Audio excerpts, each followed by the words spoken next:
കരുവന്നൂർ കേസിൽ ഇഡിക്ക് ഹൈക്കോടതിയിൽ നിന്നും തിരിച്ചടി. ബാങ്കിൽ നിന്നും ഇഡി പിടിച്ചെടുത്ത രേഖകൾ ക്രൈംബ്രാഞ്ചിന് കൈമാറാൻ ഹൈക്കോടതി ഉത്തരവിട്ടു.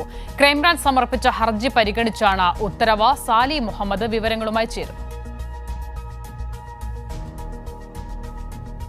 കരുവന്നൂർ ബാങ്കിൽ റെയ്ഡ് നടത്തി ഇഡി പിടിച്ചെടുത്ത 90 രേഖകൾ ക്രൈംബ്രാഞ്ചിന് കൈമാറണം എന്നതായിരുന്നു ക്രൈംബ്രാഞ്ചിന്റെ ഹർജിയിലെ പ്രധാനപ്പെട്ട ആവശ്യം. പക്ഷേ വാദത്തിലുടനീളം അങ്ങനെ ഈ രേഖകൾ നൽകാനാവില്ല എന്ന നിലപാടിൽ ഇഡി ഉറച്ചുനിന്നു.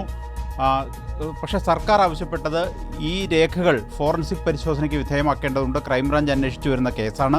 ഒപ്പുകൾ വ്യാജമാണോ എന്നതടക്കം പരിശോധിക്കേണ്ടതുണ്ട്. അതുകൊണ്ട് ഈ രേഖകൾ വളരെ നിർണായകമാണ് എന്ന് കോടതി മുമ്പാകെ ക്രൈംബ്രാഞ്ച് ബോധ്യപ്പെടുത്തിയെങ്കിലും ഇഡി വഴങ്ങിയില്ല. ഒരു ഘട്ടത്തിൽ ഇത് ഫോറൻസിക് പരിശോധനയ്ക്കായി എങ്കിലും കൈമാറിക്കൂടെ എന്ന് ജസ്റ്റിസ് കെ ബാബു ഇഡിയുടെ അഭിഭാഷകനോട് ചോദിച്ചിരുന്നു. അപ്പോഴും പറഞ്ഞത് കൈമാറാനാവില്ല, ക്രൈംബ്രാഞ്ചിൻ്റെ ഹർജി തള്ളണം, രേഖകൾ നൽകാനാവില്ല എന്ന കടുംപിടുത്തമായിരുന്നു ഇഡിക്കുണ്ടായിരുന്നത്.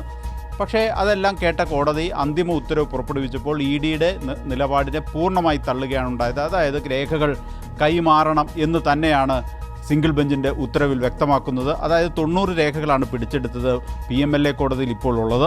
ആ ഇഡി ബാങ്കിൽ നിന്ന് അങ്ങനെ പിടിച്ചെടുത്ത് PMLA കോടതിയിൽ ഹാജരാക്കിയിരിക്കുന്ന ഈ രേഖകൾ ഇനി ക്രൈംബ്രാഞ്ചിന് കൈമാറണം. ഉടൻ ക്രൈംബ്രാഞ്ചിന് ഇൻവെസ്റ്റിഗേഷൻ ഓഫീസർക്ക് കൈമാറാനാണ് കോടതി ഉത്തരവിൽ വ്യക്തമാക്കിയിരിക്കുന്നത്.